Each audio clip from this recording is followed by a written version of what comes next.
Empiezo presentando muy rápido a nuestros invitados. Claudia Santizo, ella es investigadora de la Universidad Autónoma Metropolitana Coajimalpa. El profesor Olac Fuentes Molinar, investigador de muchos años y subsecretario de Educación Básica. El maestro Gilberto Guevara Niebla, investigador de la Universidad Nacional Autónoma de México y también ex subsecretario de Educación Básica.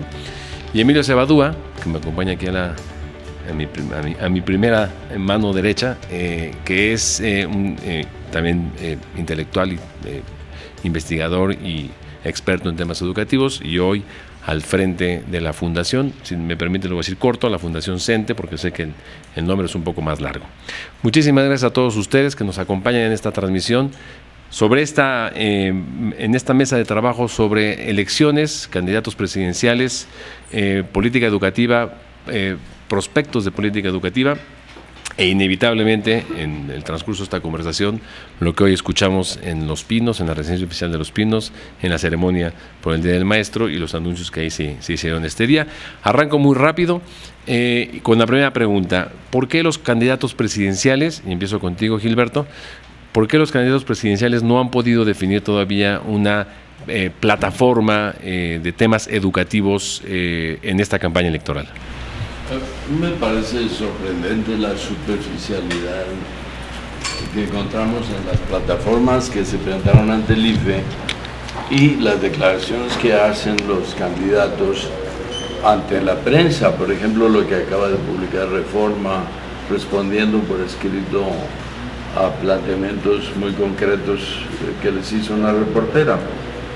Sí, me parece superficial, yo creo periférico los planteamientos que hacen, porque yo creo que el problema, estoy hablando de educación básica, es un problema enormemente más complicado y más grave de como lo están viendo nuestros candidatos.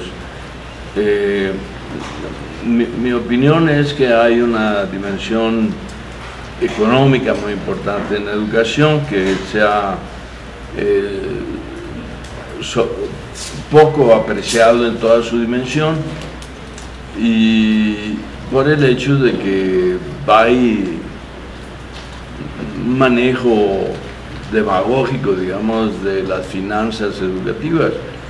Yo creo que hay una gran carencia de recursos para la educación en México. No más para decirlo de una manera muy breve, aunque en 2011 se gastó el 6.0% en educación pública, el 6.0% del PIB, pues el 94% de ese presupuesto se dedicó a pago de salarios. Es decir, hay un gran déficit financiero en educación, en todos los sentidos. Pero también hay un gran problema político y de gestión del sistema educativo.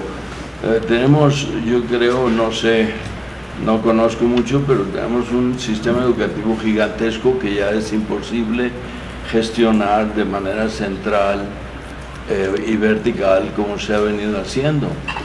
Este gigantismo del sistema de educación básica ha sido la pauta para el crecimiento del CENTE como fuerza política. El CENTE se ha convertido en un poder político enorme, capaz de obstaculizar, entorpecer y arruinar cualquier política educativa por buena que sea. Y es que el CENTE no solamente tiene un poder de presión dado por el número absoluto de miembros, sino que además tiene un poder de intervención sobre el funcionamiento del sistema escolar que abarca muchos planos, desde el plano, digamos, de la emisión de las plazas hasta el funcionamiento de las escuelas, y controlando todas las correas de transmisión, como son los jefes de sector, los inspectores, los directores de escuela, correas de transmisión entre la autoridad educativa y la escuela, de tal manera que las escuelas están finalmente, pueden estar entorpecidas por la acción del sindicato. Yo creo que están objetivamente entorpecidas por la acción del sindicato. La cuestión clave del sindicato es que controla las plazas de base y controla las plazas de confianza. El director de escuela y el inspector deberían ser funcionarios de la autoridad educativa, pero resulta que son funcionarios del CENTE. Emilio, hay ahí un señalamiento muy claro sobre el tema que lo dice Gilberto, de la presencia abrumadora del sindicato en las políticas educativas. Sí, bueno, yo creo que no se está diciendo nada nuevo.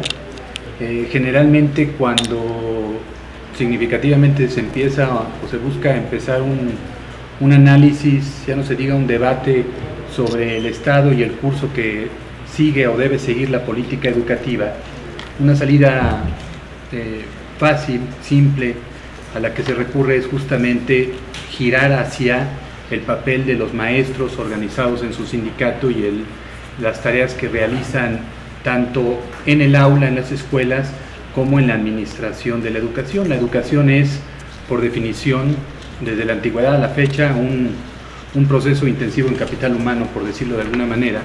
Es evidente y necesario que el maestro sea una especie de juez y parte en estos procesos.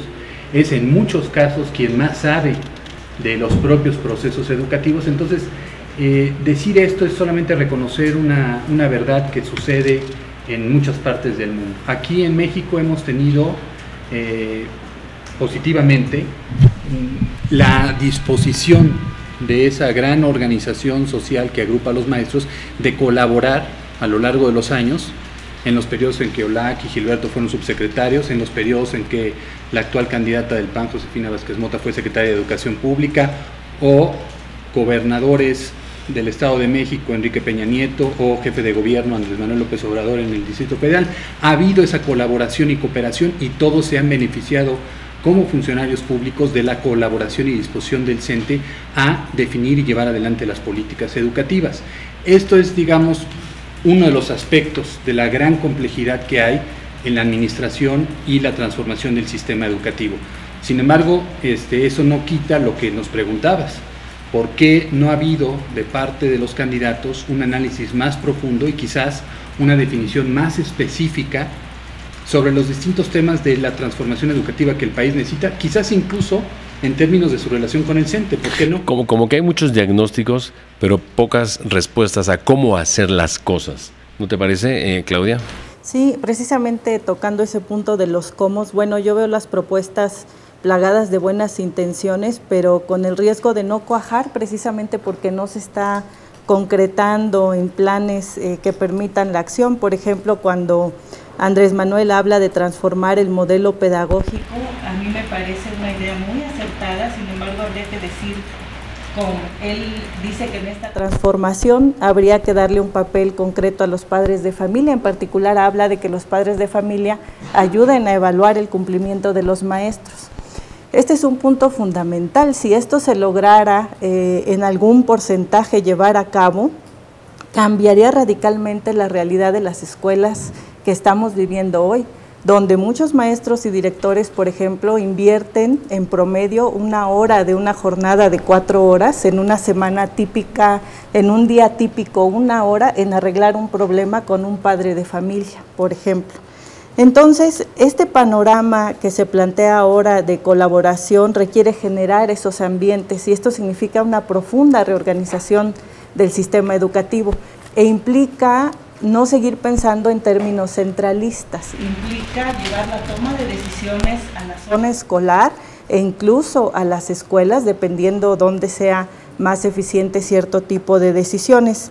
Si pasamos a ver otras propuestas de otros candidatos, se ve mucho todavía, pesa mucho esta visión centralista. Por ejemplo, cuando se habla de que enlace debe ser la prueba estándar para tomar de ahí decisiones de gasto o de planeación para las escuelas, pues se aleja uno cada vez más de que a través de ese tipo de instrumentos, que parecen instrumentos novedosos, pero para repetir la misma centralización, pues nos alejemos de atender necesidades concretas de las escuelas a través de procesos de gestión como la planeación, por ejemplo, que deberían estar respondiendo a necesidades de aprendizaje de unos alumnos concretos en una escuela específica, a necesidades de aprendizaje de los padres de familia también, de orientación de esa escuela concreta y a necesidades de capacitación de los docentes muy concretas que ellos tienen muy bien identificadas. Sin embargo, no estamos haciendo esa combinación de planeación de abajo hacia arriba y de arriba hacia abajo. Todavía no logra permear el cambio, no logra romper la tradición centralista. ¿Será que en las campañas electorales lo que escuchamos o que quisiéramos escuchar son, en medio de todas estas promesas e ideas de lo que se tiene que hacer y compromisos y la cantidad de etcétera que ustedes quieran, pero no escuchamos todavía qué es lo que tiene que hacerse en materia educativa? ¿Qué tendríamos que estar escuchando en materia educativa? Sí, yo creo que hay un problema que remite a todas las campañas electorales en las democracias y agudamente, con mucha intensidad, a esta campaña en México. Dice un político neoyorquino reciente que las campañas electorales se hacen en verso, pero se gobierna en prosa, ¿no? Entonces en las campañas electorales son campañas de seducción de clientelas potenciales de votantes. Entonces se llenan de ofertas, coberturas mucho mayores, más becas, tránsitos generacionales de un nivel a otro que son matemáticamente imposibles, ¿no? Porque lo que se está gestando es justamente esta situación de oferta. Uno quisiera, y yo creo que sería una exigencia ciudadana, que antes de hacer las ofertas se pensara con mucha más seriedad, primero en el diagnóstico. Muchas son barbaridades de origen, el diagnóstico no es correcto. El beneficio real que representan y lo que representa de costos de oportunidad respecto a otras cosas que tienes que hacer. Su viabilidad, hay algunas que francamente uno no se imagina de qué manera podrían llevarse a cabo, y todos los enormes problemas de implementar, en lo cual va esta discusión del centro, los estados, las autonomías escolares, etcétera. Y no se nos olvide que entre las campañas y los compromisos que se hacen y lo que se hace desde el ejercicio del poder después de esa campaña, suele haber diferencias abismales, prioridades retóricas desaparecen y surgen otras prioridades reales. No se nos olvide que hasta el día de la elección, en el sexenio pasado, Felipe Calderón era el presidente del empleo, ¿no? Y bueno. ¿Y lo cumplió? Sí, no queremos hablar de cuál, pero digo, hay estos saltos. Entonces hay que tener eso en cuenta y sí demandar mucha mayor congruencia y precisión. Hay compromisos que aparecen en principio más claros. Me parece que la obsesiva insistencia de la señora Vázquez Mota en que la evaluación es una especie de subevaluación, además, es decir, la que se propuso desde la SEP, va a resolver problemas, ofrece mucho más miga de discusión porque es más concreta, porque se ha examinado más y porque hay experiencias internacionales. Creo que lo que se ha dicho en la campaña de Andrés Manuel y lo que ha dicho Juan Ramón de la Fuente de un modelo pedagógico distinto, de dar prioridad al conocimiento, ofrece también temas de discusión muy importante, pero es tremendamente impreciso e incluso contradictorio. Por una parte se habla de aprendizajes fundamentales y por otra de que aprendan más ciencias y más historia y más valores, etcétera, cuando nuestro problema central en la escuela es que los currículos son tan extensos que nada se puede enseñar en serio. En fin, redondeando el asunto, tengamos presente que lo que tenemos es una serie de discursos electorales y que habría que considerar la dimensión que puedan adquirir como políticas de Estado de quien resulta electo. Bueno, yo me sentí un poco interrumpido anteriormente. Es decir, a mí en el diagnóstico, como Olac lo sugiere, el diagnóstico me parece obvio en el sentido de que el sistema de educación básica ha adquirido una dimensión gigantesca, se conserva un patrón de gestión centralista y vertical. Y yo decía, eso le ha dado mucha fuerza política al sindicato. No es que, no estoy hablando peyorativamente, objetivamente, así es. El sindicato pesa más en la vida del sistema escolar. Es más, yo me atrevería a decir lo siguiente, con la experiencia de la Alianza por la Calidad de la Educación, que duró de 2008 hasta este año, se vio claramente cómo el sindicato desplazó a la Secretaría de Educación Pública en su función rectora de la educación nacional, de tal manera que se acordó que la educación iba a ser gobernada por el sindicato y por la SEP, con lo cual se estaba atropellando brutalmente la Constitución, porque la tarea de educar y de dirigir la educación es una tarea del Estado exclusivamente y no de una asociación privada como es el sindicato. Es decir, no quiero decir que, no quiero poner en duda las buenas intenciones que el sindicato tenga respecto a la educación. Lo que ocurre es que es un poder tan enorme que el secretario de Educación es un poder muy débil y muy vulnerable a las presiones. Tengo que hacer un paréntesis. ¿Cuándo fue el último secretario de Educación fuerte, digamos? Fuerte. Comisión de Estado. Los secretarios de Educación de la época de Jaime Torres Bodet fueron saboteados sistemáticamente por la acción de los líderes sindicales, y estoy en contra de lo de que Emilio dice de que el sindicato siempre ha... No, el sindicato siempre ha saboteado las innovaciones educativas. Yo quiero decir que el Acuerdo Nacional para la Modernización de Educación Básica, el factor principal para que ese acuerdo no se haya llevado a la práctica fue el sindicato. La profesora Lester Gordillo oponiéndose a los consejos de participación social. Y cuando se hace la Ley General de Educación, los diputados del sindicato ponen una cláusula que dice: esta ley no es válida, no se aplica contra los trabajadores de la educación. Es una burla al país, una burla a la inteligencia. El sindicato, la dirección del sindicato, no quiero decir el organismo sindical, el organismo sindical es un monstruo. Ahora, lo que me parece ya una excrescencia monstruosa es la creación del PANAL como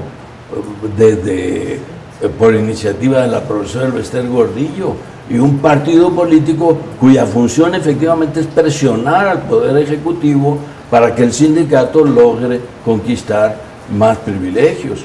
Es decir, esto es una cosa absurda. El IFE tendría que estarse preguntando a estas alturas por qué el PANAL fue aprobado como un partido político. Y finalmente la cuestión pedagógica, a la cual no me referí. La cuestión pedagógica va íntimamente ligada a la gestión, y yo creo, contra lo que dice Emilio, yo no estoy contra los maestros, al contrario, yo creo que los maestros son las víctimas de esta historia. Yo creo que los maestros son las figuras débiles a las cuales se le está culpando ahorita como responsables de la crisis. Y yo creo que la crisis educativa es un problema enorme, complejo, fundamentalmente de gestión y fundamentalmente pedagógico, porque la pedagogía no puede desligarse de la gestión. Estudios de microetnografía, digamos, como el de Fierro y Carvajal de la Universidad Iberoamericana de León, te demuestran detalladamente cómo el cumplimiento de las normas, tanto de conducta como la capacidad cognitiva de los profesores, la adquisición de valores, la preparación de los profesores, todos estos son procesos que se dan en la escuela como una unidad, como un ambiente, como una atmósfera, que son muy finos, muy sutiles y que no admiten políticas estandarizadas como esa de una evaluación universal o un examen enlace o no. Esas son políticas demócratas que no caben en un país que está atravesando tan grave situación como la que atraviesa México, ¿verdad? Sí, mira, déjame intentar pues abarcar lo que yo creo que ha sucedido en estos últimos años, en la coyuntura que actualmente vivimos en términos del Estado y la perspectiva para la política educativa en nuestro país. Yo empezaría diciendo que no hay quizás una polarización en el debate de las campañas electorales presidenciales con respecto al tema educativo, porque en buena medida, a diferencia de lo que aquí se ha planteado quizás parcialmente, hay un diagnóstico compartido sobre no solamente sobre la problemática que existe en la educación en nuestro país, medida por estándares nacionales e internacionales, sino también por los principales ejes de trabajo que el Estado mexicano, el gobierno federal, los gobiernos estatales, las secretarías de educación, el sindicato, otros actores, tienen que seguir para poder mejorar e incrementar la calidad educativa en nuestro país. Hay un diagnóstico sobre la evaluación, aunque haya distintos puntos de vista. Hay un diagnóstico sobre la formación y capacitación de los maestros, el estado que guardan las normales, el estado que guarda la infraestructura educativa, el tema del gasto en educación, etcétera. No hay grandes diferencias en términos de el diagnóstico sobre la situación de la educación y hacia dónde queremos ir y más o menos cómo llegar ahí. Y eso es lo que se refleja, creo, en el hecho de que hay un compromiso de todos los candidatos con elevar la calidad educativa y prácticamente todos recorren el mismo camino de temas, enfatizando que es necesario evaluar a los maestros, que es necesario formarlos y capacitarlos, que hay que invertir más en infraestructura, que además son postulados que sí el CENTE ha venido impulsando desde hace muchos años, que están plasmados en el acuerdo que el CENTE estableció con el gobierno federal, la Alianza por la Calidad Educativa, y con un número importante de gobiernos estatales, en donde se recogen estos planteamientos. Hay pues un diagnóstico compartido. Lo que falta... Pero sí crees, Emilio, que Peña Nieto, Andrés Manuel, Cuadri y Josefina tienen más o menos una idea, un piso común en el diagnóstico educativo. Leemos sus propuestas de campaña en materia educativa, no hay diferencias radicales. Si sin embargo aplicamos a esas propuestas sus trayectorias, sus relaciones con el tema educativo, sus relaciones con el sindicato, vemos que no, que ahí sí hay diferencias importantes, porque a eso iba. En donde yo creo que hay una diferenciación importante a la que tenemos nosotros que prestar atención es cuál es la capacidad política que cada uno de los candidatos y sus equipos políticos tienen para poder llevar adelante las transformaciones del sistema educativo en toda su complejidad para poder lograr los objetivos que más o menos compartimos como país. Y ahí sí hay diferencias importantes. Ahí sí vemos el caso muy notorio de una de las candidatas, Josefina Vázquez Mota, que ya fue secretaria de Educación Pública y que no hizo como secretaria de Educación Pública lo que ahora ofrece lograr como presidenta del país, y que además ni siquiera como secretaria de Educación Pública dijo o expresó alguna vez de manera pública lo que ahora considera como obstáculos para lograr esos objetivos en materia educativa. Inclusive la maestra Elbastel Gordillo dijo hoy en la ceremonia por el Día del Maestro, no la mencionó por su nombre, pero dijo que, y era evidente que se refiere a ella, había envilecido la política educativa. ¿Así de rudo con la que fue secretaria de Educación? Bueno, yo creo que todos pública y compartirían la licenciada Vázquez Mota que su paso por la Secretaría de Educación Pública se vio caracterizado por desencuentros, conflictos, muchos de ellos artificiales, muchos de ellos innecesarios, con su contraparte en el sindicato en muchas negociaciones para la instrumentación de la Alianza por la Calidad Educativa. Acciones concretas de su equipo interno y su equipo externo, político, para ir socavando la posición de su contraparte, de su aliado, el suscriptor de la Alianza por la Calidad Educativa, el CENTE, en esos mismos pasos. Eso se vivió, fue conocido, explica en buena medida la renuncia obligada de la licenciada Vázquez Mota a la Secretaría de Educación Pública, y ahora seguramente, que lo puede hacer más público, pues su posición de oposición a los maestros y al CENTE durante este proceso de campaña. La reforma o las reformas que tengan que haber, quizás el tema ya no es la campaña electoral, sino los primeros 100 días de gobierno del próximo gobierno a partir del 1 de diciembre. ¿Pasa necesariamente por la revisión de la relación entre el sindicato y la Secretaría de Educación Pública? Mira, yo he sido desde hace mucho tiempo muy crítico del sindicato como estructura política, como grupo dominante. Pero creo que es peligroso a estas alturas centralizar ahí el problema. Mira, si por alguna decisión mágica la maestra Elbester Gordillo y el Comité Nacional y los mandos principales de los estados se fueran dentro de 15 días a vivir al Tíbet, aprovechando su amistad con el, o cerca del Tíbet, con el Dalai Lama, los grandes problemas de la educación no iban a resolverse por eso. Entonces, corremos el riesgo de obsesionarnos con un factor y dejar fuera lo que yo veo como prioridades ausentes. Yo no coincido en que hay un consenso de diagnóstico. Yo creo que, por ejemplo, el problema más profundo y más importante de la educación nacional casi no se menciona, que es qué experiencias de aprendizaje fundamental le ofrece la escuela a los niños y a los jóvenes. Yo creo que ese es el centro del problema. Y si no hablamos de él, estamos sin rumbo, porque no sabemos para qué queremos que sean buenos los profesores, no sabemos qué competencias fundamentales de orden intelectual, qué entusiasmos, qué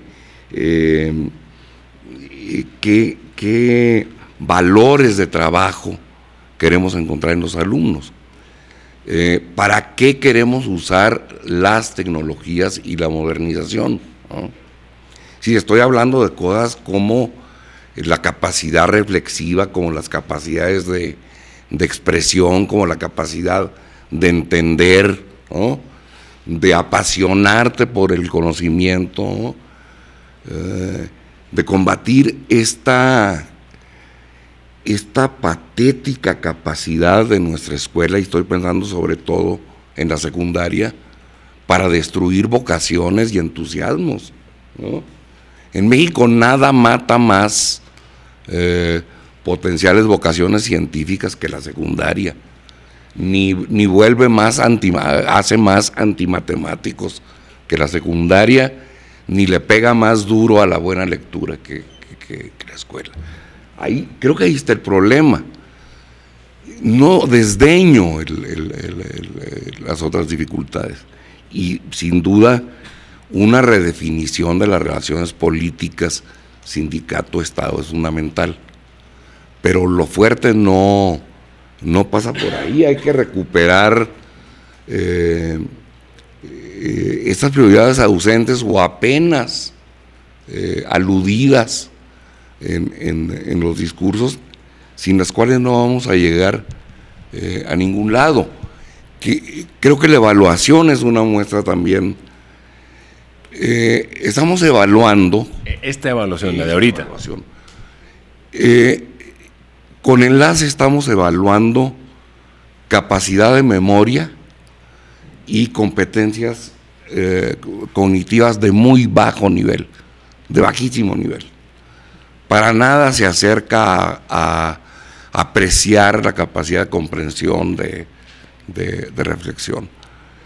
Entonces, queremos convertir eso en el faro funcional de la educación nacional. cuando lo que evalúa enlace formativamente no vale la pena, ¿no? A mí no me dice en realidad cómo andan los muchachos, por dónde hay que trabajar, cómo pintan en cosas que valen la pena. Entonces creo que el diagnóstico fundamental, y en eso no coincido con Emilio, tiene que ser, está abierto a la discusión, ¿no? Porque, bueno, a nadie le parecería malo que más gente fuera durante más tiempo a la escuela, pero eso por sí mismo no transforma la cosa. A aprender qué, a hacer qué, a entusiasmarte por qué.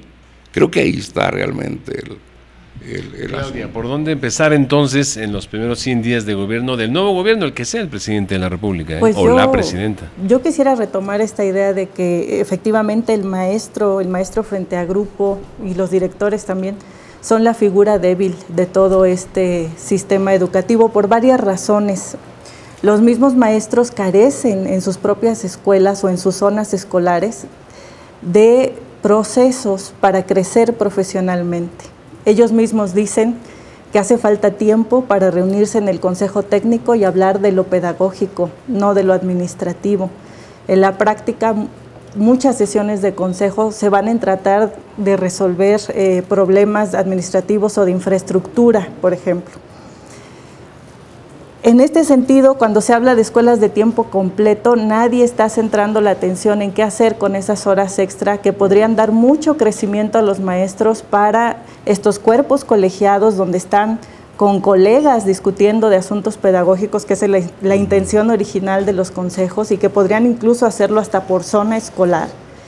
Y que los niños al mismo tiempo sea una actividad de provecho estar en la escuela más tiempo si van a aprender de manera lúdica matemáticas, ciencias, español, etcétera. Es decir, no se trata más de lo mismo. ¿Dónde se acuerda eso? ¿Cómo lo acuerda el nuevo presidente de la República con su nuevo secretario o secretaria de Educación Pública? Y dice, ¿saben qué? El tema no va a ser el sindicato, o a lo mejor sí. El tema no es la dirigencia sindical o el decreto del 46, o a lo mejor sí, sino esto de los chicos. Son los pero procesos, ¿cómo empiezas tú a destrabar esto? Porque si no, nos podemos seguir otros 6 años más discutiendo y haciendo diagnósticos, porque yo creo que de diagnósticos estamos llenos. Son las visiones gerenciales que ha tenido la propia SEP en coalición con el sindicato, gobernando el sistema, digamos. Se ha gobernado el sistema, como decía, de manera centralista y muy gerencial en el sentido de insumo, producto, y no detenerse a pensar en procesos. Un proceso importante es el de enseñanza-aprendizaje o el de cómo organizar el tiempo en las escuelas, para qué se utiliza. Y eso significa una reorganización de cómo funciona el sistema desde las propias autoridades que van marcando la pauta a lo que tienen que hacer las escuelas. Es decir, las escuelas por gusto no dedican 20 horas al mes, por ejemplo, para llenar formatos que pide la SEP o en plataformas, que además toman cursos para manejar esas plataformas y subir información que después no es útil para la planeación de ese plantel o para la planeación de la zona escolar. No lo hacen por gusto, lo hacen porque en esta lógica de control, de supervisión, es necesario cumplir con esos requisitos, descuidando la parte pedagógica que a muchos maestros les preocupa de manera muy genuina. Es decir, hay maestros que en su tiempo libre, después de cumplir con su jornada y sus formatos, están tomando cursos de capacitación de acuerdo a sus necesidades. No los TGAs, no los talleres generales de actualización, sino cursos que ellos mismos consiguen de manera independiente, pagan de manera personal para poder responder a los alumnos que tienen enfrente en ese ciclo escolar. Entonces, en ese sentido, cuando se habla de las escuelas de tiempo completo, está muy bien la idea, pero hay que pensar qué hacer en ese tiempo. Igual cuando se habla de Andrés Manuel, por ejemplo, está hablando de la evaluación como un instrumento de superación. Para eso habría que ver cómo transformamos esa evaluación, porque efectivamente, como lo menciona Olac, esa prueba está midiendo conocimientos o memorización, pero no está midiendo habilidades, procesos de reflexión, capacidades, competencias para resolver situaciones adversas. Es simplemente un termómetro que está dejando de lado la parte rica del proceso de enseñanza-aprendizaje, que es cómo mido competencias y habilidades, las habilidades que tiene el maestro para transmitir un conocimiento. Eso no lo miden las... Perdón que insista, pero cuando entre el nuevo gobierno, algo va a tener que hacer el nuevo presidente de la República o presidenta de la República.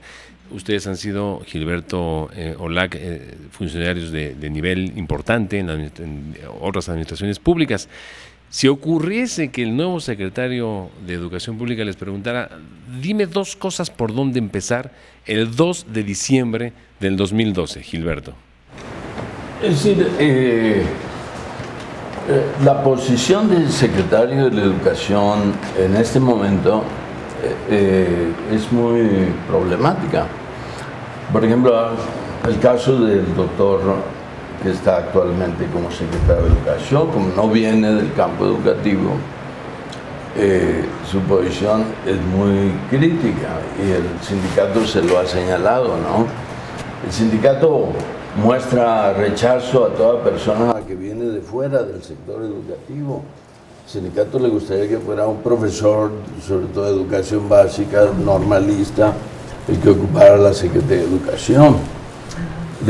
El hecho es que es muy difícil cumplir con esa condición del sindicato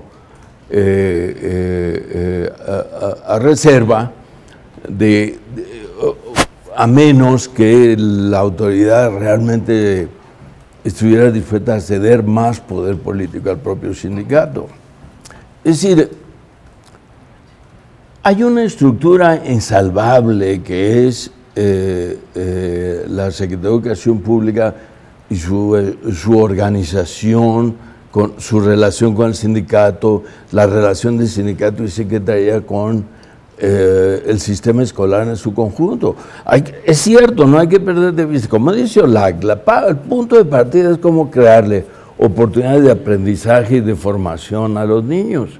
Es una cosa sumamente sutil de la cual hay que partir.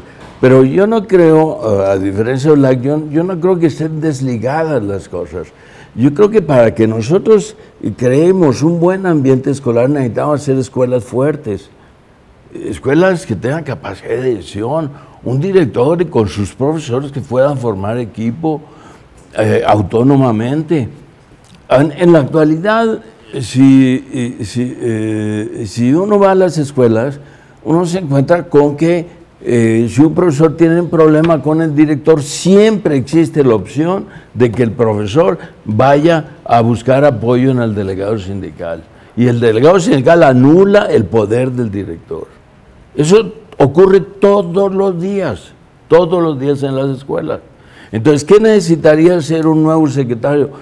Se necesitaría pensar en desestructurar este monstruo que se llama sistema de educación básica sobre la base de unidades más pequeñas que solo pueden ser las entidades federativas. Es decir, el sistema educativo como está actualmente no va a funcionar porque siempre va a estar sujeto a esta práctica que todos detestamos, de que se nos ocurre una cosa a nosotros los técnicos, ¿no? Por ejemplo, el pasado subsecretario de Educación Básica, ¿no? Se le ocurre meter estándares, ¿no? Para la educación básica. Muy bien, estándares. Entonces llega y ¡pum! Mete los estándares. A ver, ahora ¿cómo vamos? El subsecretario Fernando González. Sí, Fernando González. ¿Cómo vamos a socializar los estándares? Pues entonces vamos a dar capacitación a los profesores. Y entonces volvemos a lo mismo, ¿no? Porque este es los mecanismos de formación en cascada que se les llama, que son totalmente anodinos, insulsos y estúpidos. Entonces, de la misma manera, cuando pensamos en la formación del niño, pensamos como una cosa muy delicada. De la misma manera debemos pensar en el profesor. El profesor tiene que ser una figura con autonomía, con libertad, con decisión sobre su materia de trabajo. No puede ser que con el 2012, con un México democrático que ha dejado atrás el corporativismo y el estatismo del siglo pasado, sigamos tratando de imponer desde una posición central todas las conductas que debe seguir un profesor durante su desempeño profesional. Pero eso sería con un decreto presidencial, una reforma de ley, sí, hay que generar parlamentario. ¿Cómo se hace la política educativa del 2013? Yo creo que se necesita echar abajo acuerdos que le dan sustento al desorden organizativo actual. Por ejemplo, obviamente el acuerdo laboral de 1946. Obviamente hay que corregir la Ley Federal del Trabajo al servicio de los trabajadores del Estado en su artículo 62, que le da el 50% de las plazas al sindicato. El sindicato no tiene por qué manejar las plazas académicas. Obviamente hay que separar al sindicato de asuntos académicos. Los sindicatos no tienen nada que ver con asuntos académicos. Nosotros lo intentamos en la UAM y en la UNAM, querer desde el sindicato meternos en asuntos económicos académicos con resultados desastrosos. No, lo académico es una cosa y lo sindical es otro. Entonces, diferenciar estas dos funciones dentro del sistema es muy importante.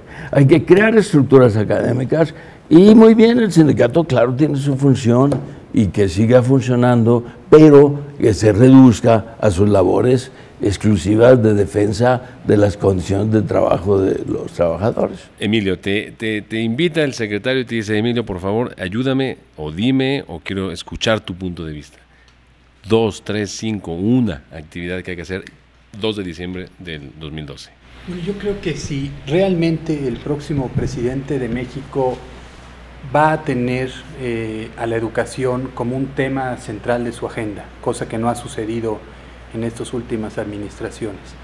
Entonces, la forma de abordar el tema educativo, el esfuerzo que el país tiene que hacer para elevar la calidad educativa y permitir que México sea más competitivo con sus contrapartes en la comunidad internacional, trasciende al secretario de Educación Pública. No es el secretario de Educación Pública quien dentro del gobierno federal está dotado de la capacidad para desarrollar el esfuerzo que se requiere como país. ¿Pero no sería como el líder? Yo creo que el líder tiene que ser el presidente de la República dentro del marco federalista. ¿Por qué?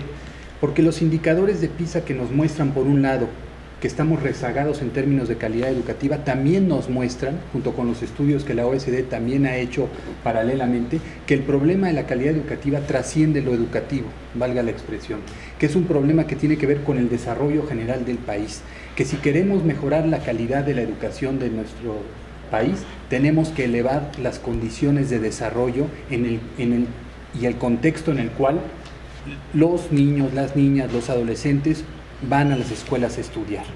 ¿Pero es primero uno, primero lo otro, o de manera paralela? El desarrollo económico y la educación. Ya hay una agenda, ya lo comentamos, de trabajos específicos que se tienen que seguir haciendo con una mayor dedicación de parte de la SEP y de las Secretarías de Educación de los estados en una agenda estrictamente educativa. Pero si el esfuerzo realmente va a ser de poner a la educación como prioridad, evidentemente tiene que haber un involucramiento del gasto social, del gasto en salud, del gasto en infraestructura, y por lo tanto tiene que involucrar muchas dependencias de gobierno, no solo la Secretaría de Educación Pública. Se tienen que renovar las escuelas, se tienen que crear condiciones de seguridad en nuestro país para que los niños puedan ir a las escuelas, para que los maestros puedan impartir clases. Se necesita combatir los problemas de salud que ahora enfrentan generaciones enteras de mexicanos por la obesidad y otros problemas de alimentación, etcétera. El problema de la calidad educativa, y no lo dice el CENTE, lo dice la OECD, es un problema integral. Tenemos que elevar la calidad educativa en el país necesariamente para poder ser competitivos. Y para hacerlo no basta con exigirle a los maestros más, con los mismos instrumentos y recursos y formación de hace 20 años. No basta con decir que se van a evaluar a los maestros o que se va a instalar una escuela de tiempo completo en un porcentaje pequeño de las casi 300,000 escuelas que hay en el país. Se necesita un esfuerzo integral y por lo tanto tiene que ser una prioridad para el gobierno. Y solamente el presidente de la República, los gobernadores del estado y el Congreso de la Unión pueden hacer la educación una prioridad. En la figura de qué, Olac, una especie de otro acuerdo nacional por no sé qué, con todos los partidos políticos, una reunión en el Alcázar del Castillo de Chapultepec, ¿un qué? No sé, mira, pero sí te podría mencionar dos preocupaciones que yo pensaría centrales que van con lo que he comentado. Uno, la próxima administración va a heredar una propuesta de currículum integrado para la educación básica que particularmente en la última parte de la primaria y en secundaria es una verdadera desgracia, ¿no? Es el acuerdo, está encerrado en el acuerdo número 592, es un documento que tiene más de 600 páginas. Yo quiero conocer al maestro que se lo pueda, que lo pueda leer y que pueda sacar sentido de esa cosa, que tiene estándares, enunciado de competencias, aprendizajes esperados, etcétera, etcétera, etcétera, y que no le permite al maestro ejercer su iniciativa en absoluto. Creo que esto tendría que ser frenado y que hubiera una petición del presidente, háganme tan pronto como sea posible una propuesta sensata de cuáles son los aprendizajes realmente fundamentales en los que deberíamos entrar la educación básica. ¿Qué cosas tenemos que quitar? Porque vienen como partes intocables de una tradición vinculada con la vieja idea de cultura general. Y de manera mucho más flexible, discutámoslo con los maestros y acordémoslo con ellos, para que cada quien pueda ejercer, en vez de esto que dice Gilberto, con toda razón, que está enunciado día con día, hora con hora. No puedes terminar en serio un tema porque ya tienes que ver otros dos, ¿no? Al mismo tiempo que se ve una asignatura hay otras 4 o 5 con las mismas pretensiones. Hagamos un esfuerzo por redefinir estos aprendizajes que realmente son básicos, que corresponden al carácter del nivel, y traslademos otros al lugar que hoy les corresponde. Luego, trabajemos para proponer un sistema de actualización, de desarrollo, de enriquecimiento profesional de los maestros, que no dependa de llevar cócteles de cursos.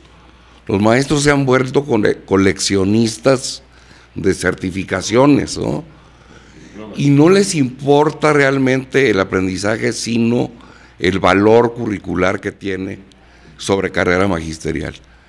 Y carrera magisterial tiene que ser revisado. Muy poca gente se da cuenta de la dimensión que tiene el problema. Para el último año que tenemos datos verificados en revisión de cuenta pública, carrera magisterial tuvo un presupuesto de 28,000 millones de pesos en 2009. Ha crecido un poco, se ha mantenido ahí. Multipliquen esos 28,000 pesos por casi 20 años que tiene ya, y carrera magisterial equivaldría a todo el presupuesto educativo de este año. Seguimos gastando y nadie ha mostrado una sola circunstancia en que estar y avanzar en carrera magisterial se refleje en la calidad de los aprendizajes de los niños, que es lo que nos importa.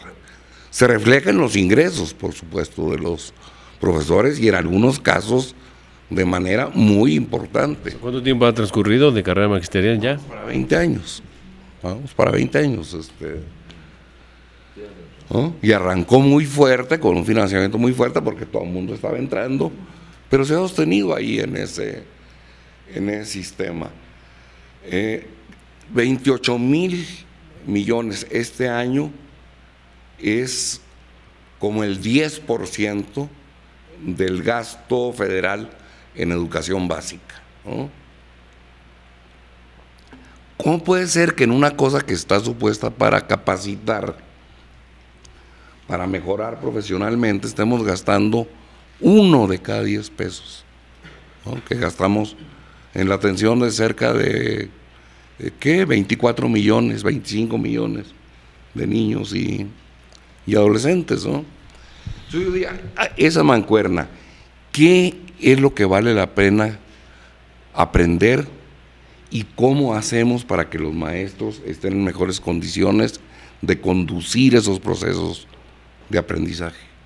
En este marco, y no quisiera despedir la transmisión sin tocar el tema de una de las cosas más relevantes que ocurrió hoy en la ceremonia por el Día del Maestro, ¿qué papel juega el decreto que se firma o que firma el presidente Calderón para darle y dotar de autonomía al Instituto Nacional de Evaluación Educativa? ¿Tiene alguna significancia o un significado en esto que estamos aquí conversando y discutiendo sobre lo que se tiene que hacer en materia educativa, Claudia? Pues la autonomía per se no creo que provoque gran cambio. De hecho, lo que habría que hacer es ver cómo reformulamos esa evaluación para que no sea un incentivo perverso para los maestros. Es decir, la evaluación, el estar midiendo memorización. O sea, queda así como el IFE, como lo es ahora el IFE. ¿Tiene ese alcance o no alcanza a ser como, no llega a eso, como el IFAI, digamos? No, ni siquiera. No. Creo, yo no estoy tampoco muy informado, pero creo que le están dando, aunque le están dando una semiautonomía o autonomía al INE, también le están dando competencias para evaluar una serie de cosas. ¿Incluidos los profesores? A mí me parece que, incluyendo a los profesores, yo creo que está muy bien que sigan haciendo un examen Scale con una muestra representativa y que sea indicador de lo, etcétera, etcétera. Y que lo sometieran al análisis público. Yo no sé por qué lo tienen guardado como secreto. Que se mejore el examen. Pues lo que no puede ser es que haya evaluaciones estandarizadas. ¿Me explico? No puede ser. O sea, tú sí las enterrarías, las evaluaciones estandarizadas. Absolutamente. Eso es un atropello contra los maestros. Bueno, lo que podemos ver es que a pesar de que ha habido avances en el tema de la evaluación en nuestro país, en la evaluación en el ámbito educativo, desde la creación del INE hace 10 años, ahora con este propósito de darle una semiautonomía técnica, es que a pesar de eso, realmente no ha habido una política constante del Estado mexicano con respecto al tema de evaluación. No se puede entender por qué algunos exámenes son administrados por el Instituto Nacional de Evaluación Educativa y otros son administrados por la Secretaría de Educación Pública sin que haya un vaso comunicante entre ambas instituciones, toda vez que el INE es presidido por el propio titular de la Secretaría de Educación Pública. Ha habido, como en muchas cosas de la política burocrática de nuestro país, muchos esfuerzos aislados que después implican enredos burocráticos y administrativos, que no han permitido que la evaluación de maestros, que la evaluación del sistema educativo sea hoy lo que debería ser, un medio para enriquecer y definir políticas públicas más eficaces. Se han convertido casi en un fin en sí mismo, se les ha politizado, se les ha utilizado con fines mediáticos para impactar sobre sectores sociales diversos, para golpear a los maestros. Es necesaria una política de Estado en materia de evaluación. Ojalá este decreto que le otorga un mayor rango de autonomía al Instituto Nacional de Evaluación Educativa lo fortalezca vis a vis la comunidad educativa en general, vis a vis la Secretaría de Educación Pública misma. Es un exceso, dirían ustedes, casi por último, toda esta campaña por la evaluación, esta evaluación que están haciendo de manera muy estridente Mexicanos Primero y los autores de la película de Panzazo, ¿coinciden con esa campaña? ¿Les parece excesiva? Es excesiva. Es excesiva. Se centran en un tema dentro de muchos temas de una agenda muy compleja de la educación, como si evaluar por sí mismo resolviera los problemas de algo. No, nada así sucede. Sin embargo, se ve que sin otra agenda y sin un diagnóstico más sofisticado del problema educativo y sin capacidad de incidir directamente en la Secretaría, ahora con estos dos últimos titulares, pues se han enfocado a el tema de evaluación como un mecanismo para golpear al sindicato. Lo que sí es grave es su diseño, porque ahora con la reforma de carrera magisterial, 50% del incentivo depende de los resultados de los niños en enlace. Entonces, si no corregimos el diseño de la evaluación de maestros y el diseño de la evaluación de los niños, estamos haciendo un conjunto de instrumentos con incentivos perversos para alejarnos de los procesos de enseñanza-aprendizaje, tanto de la dimensión pedagógica, la dimensión maestros, como de la dimensión aprendizaje de los alumnos, y eso es grave. Sí, yo creo que es una campaña, bueno, excesiva, me parece, lo menos, me parece errónea y me parece dañina, porque está exigiendo que se haga coercitiva una evaluación mal hecha y desorientadora que va a jerarquizar a los maestros de manera directa o de manera indirecta, que va a ser duradera y que va a orientar al maestro a esos logros que le dan ventajas y a devaluar esfuerzos centrales del maestro que no están considerados como elemento de mérito, ¿no? Un examen además que como es de alto impacto, tiene una altísima vulnerabilidad a la corrupción, a la trampa, a la manipulación de resultados, ¿no? Creo que a mí me preocupó mucho esta paradoja de ver amigos y compañeros que normalmente están en los planos de exigencias muy progresistas, exigiendo que se evalúe como sea, con lo que está, y quieran o no quieran, ¿no? A mí me parece que hay una irreflexión muy penosa en ese caso. Por último, y agradezco de antemano a todos los equipos directivos y editoriales de La Silla Rota y de Educación a Debate que hicieron posible esta transmisión. Muchísimas gracias a todos los que nos han seguido. Por último, de aquí al 1 de julio, ¿hay alguna esperanza de que los candidatos presidenciales volteen a ver realmente el tema educativo, o ya con lo que tocaba en el primer debate será suficiente? Empezamos con Emilio. No, yo creo que sí. Yo creo que todos reconocen que el tema educativo es muy importante, que hay una exigencia de la sociedad, del mercado, de la comunidad internacional, porque México aborde y comience la ruta de solución del problema de la calidad educativa. Yo sí esperaría que los 4 candidatos enfaticen aún más, con claridad, cuáles son sus propuestas para esta gran transformación educativa que el país necesita. Gilberto. Sí, yo creo que todo el mundo reconoce la importancia que tiene la educación, pero no está muy claro todavía para ninguno de los candidatos cómo iniciar ese proceso que debe comenzar, por lo que OLAC ha señalado, definir los aprendizajes, las aptitudes, las competencias que nuestra juventud debe adquirir en la educación básica. Para esto se necesita darle, como yo digo, mucho poder a la escuela, poder de decisión a la escuela, para que si puedan los profesores actuar, que se suspendan los mecanismos tradicionales de capacitación del magisterio y que la escuela se convierta en un centro rico en estímulos pedagógicos para los maestros y para los alumnos. La formación de profesores debe ser la cuestión más delicada a tratar, pero esto solo se va a resolver dando poder a la escuela, quitándole poder al centro para depositarlo en la escuela. No sé, yo sería en principio muy escéptico. Desearía que encontraran en temas educativos también temas atractivos como parte de una campaña. A los mexicanos les importa la escuela enormemente, pese a todo, y si se les dice algo sensato, reflexivo y honesto, van a estar pendientes. Es una esperanza. Tengo muy malos antecedentes con las esperanzas, ¿no? Yo espero que las Chivas ganen el próximo torneo de liga, pero en fin. Pero vamos a ver.